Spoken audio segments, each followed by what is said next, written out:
Ooh, welcome to One on One with the Grim One. This is the black metal party that never stops, and I am your host, the Joan Rivers of heavy metal, the Slayer of posers, and the Grim One to all, the Necrosexual.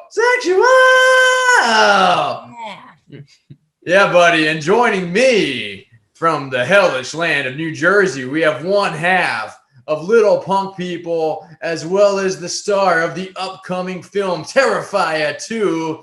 Welcome, Elliott. How the hell are you, pal? Good. How are you? I feel grim.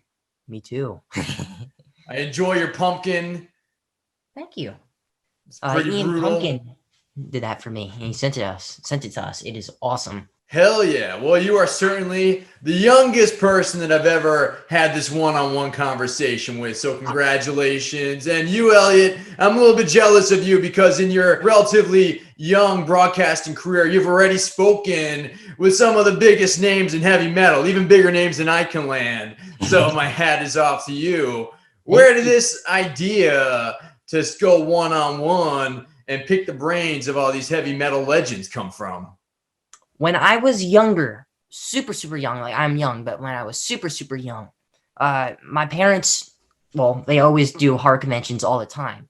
But when I was young, we were like, I want to be a YouTuber. I want to do this. I want to do something. And then my parents were like, we're at horror conventions. How about we take advantage of this? For me, there's all these awesome celebrities. So we started from there and we built it up.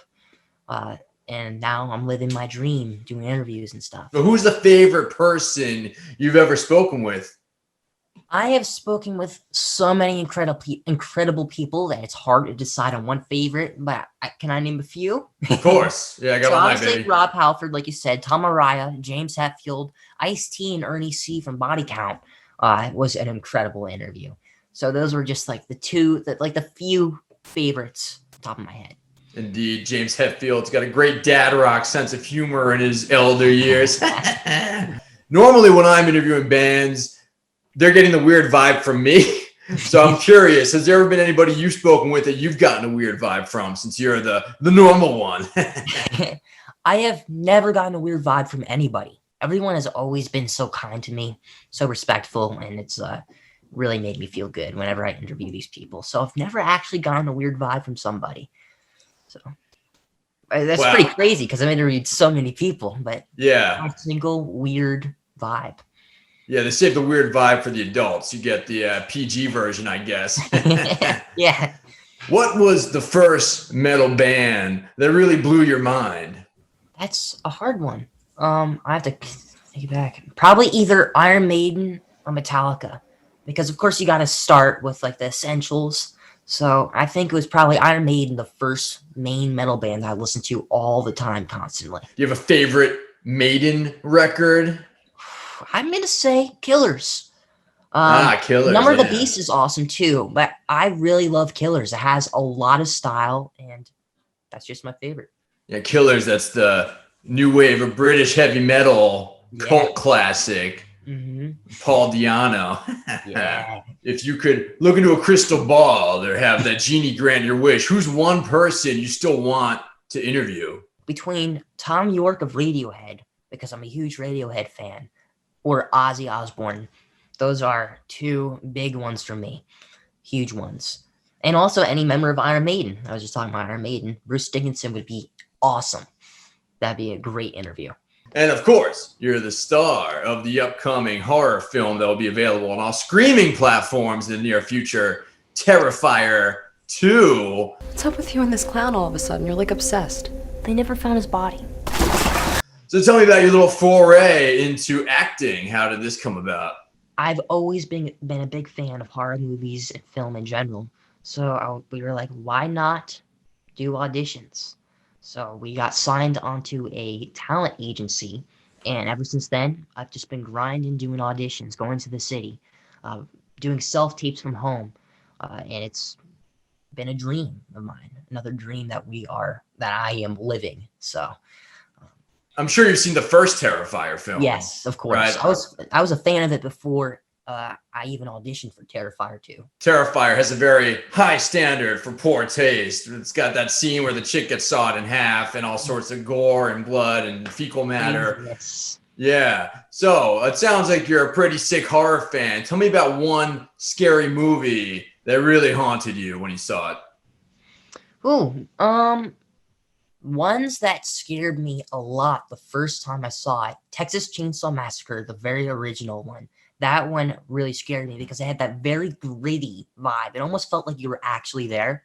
So definitely Texas Chainsaw Massacre. The Visit, that one actually made me scream because I have a fear of like old people, but like old naked people, even worse. So in that movie, they kind of explored that a little bit, and that freaked me out a lot. So those are probably the two scariest when I first watched it. Have you seen The Shining yet? I have seen scenes of The Shining. I have seen scenes of The Shining because I remember watching it when I was younger. But I had to revisit that film. But there were some scenes that my mom and dad would say, "You're gonna have to turn around for this part." Put on the cone, kid. Yeah. Yeah. Well, So I haven't had the full Shining experience yet, but I do plan on watching that soon. how old are you now? I am 16 years old. 16 years young. All right. You're old enough to see The Shining. Yeah, I'm old enough. Yeah, you don't stay a kid forever. Well, I won't spoil it for you. It's one of my favorite winter family comedies. And I think it's actually, the more I watch it, the more I think it's a black comedy, and it's really a weird, twisted way. And if you are afraid of old people and naked people that are also old, there's one scene that you're just going to love.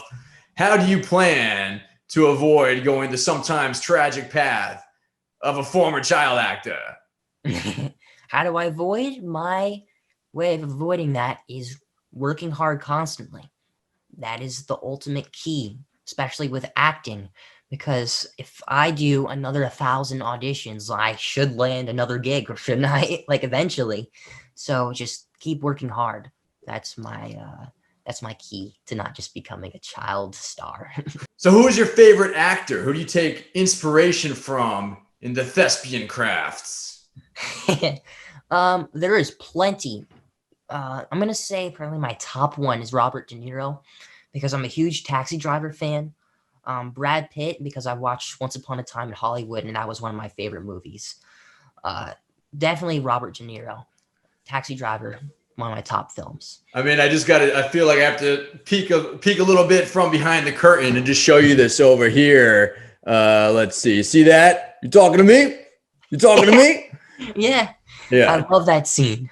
Yeah, of course. Who doesn't like that scene? Did you see The Irishman? As my one friend said, that's like the really long, boring version of Goodfellas. But I, of course, watched all 4 hours of it. I loved it. I didn't think it was boring. I loved it a lot.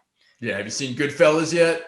I've not seen Goodfellas yet. Oh boy. So if you like The Irishman, if you see Goodfellas and Casino, and they feel like half the runtime, even though they're still 3 hours long. I know I have to watch Goodfellas. I can't help but wonder, you go to these horror conventions, right? Because you said that it's where you get your start. And you see all these people at these horror conventions, and they're wearing these ridiculous outfits and extravagant makeup, and they're devoted to these obscure, very 30, 40-year-old obscure brands that they base their entire personalities around. You know, the sort of thing I would never stoop to as a performer and entertainer. Have you ever looked around and be like, man, you guys are a bunch of freaking weirdos? I have never looked around and said that. I think they're awesome. What's one of your favorite horror conventions to hit up? Definitely Monster Mania. That's probably one of the top ones. Horror Hound. I've gone to all of them. Chiller, I've gone to. Any horror convention that is close to New Jersey, this area. But I've also ventured off to different states to go to the horror conventions. Terrifier 2. What was it like being on set? Was that your first like bona fide movie that you were ever part of? Yes, that is my first movie. I've been on TV shows, but just like little quick, like 10-second things. But this actually made me feel like I was an actor. You are an actor. Yeah. You made it, kid. You're there, baby. It was an incredible experience. Probably one of, if not the best experience of my life, working on Terrifier 2. Yeah. And it was just purely amazing. I can't spoil anything, but I can just say Terrifier 2 is going to be awesome. Pretty grisly shit, I'm sure. Yeah. And the official trailer, you're in the trailer getting a little bit rough, some speaking lines and some camera time in the official Terrifier 2 trailer. Yeah. So until it comes out, all you perverts, make sure you check it out on the YouTubes just to sate your horror appetite. And you're living the set life, like when you're enjoying the craft services, did you have like a writer that said like no new metal or like no poser shit in the green room or anything like that? No, but we actually did manage to get some metal posters in my bedroom for Terrifier 2 because my character is also a metalhead. That I think I'm fine saying. Method acting you're incorporating. Yeah. I like it. Bringing myself to the character. What other goals do you have in your creative or personal life in the future that you want to tackle as you're climbing this mountain called life? One of my main personal goals is to release a album. I want to release, and it's not metal. It's not metal. I want to release an acoustic album. I know that might be poser, but it's because I love all music, and unfortunately, I don't have that many metalhead friends. So if I want to release an album, if I want to release music, I gotta do it myself. And then also, I just learned over the holiday break how to start doing animation, which I think is very cool. So I hope I can do something with that as well. So I got to ask, since this is such a family operation, do you guys ever have like albums that you listen to together? Yes, of course. Like what? My entire family, including me, are huge Type O Negative fans, which is essential. And then my mom loves a lot of the more goth 80s type of vibe. So Cure, Depeche Mode. So that kind of influences me a little bit. So I listen to that. And my dad loves that too. And she's also a metalhead, listens to the essential metal bands. So yeah. What do you want to say to all the heavy metal maniacs that are out there watching? I want to say stay positive for 2021 because 2020 was a rough year. So wear your masks, be safe, and stay metal. Hope you all have an amazing day. And thank you so much for having me here. It was awesome. Stay metal, baby. Indeed, the pleasure was all on this side of hell. And I'm happy to see that your parents definitely do not think it's a phase you're going through. Yeah, something I can relate to on that note. Thank you, Elliott, for going one-on-one with the Grim One. Check out his YouTube channel, Little Punk People, and see him in the new horror film, Terrifier 2. Until then, this has been another dispatch of One-on-One with the Grim One, and I will see you in hell. Thanks, Elliott. Thank you so much.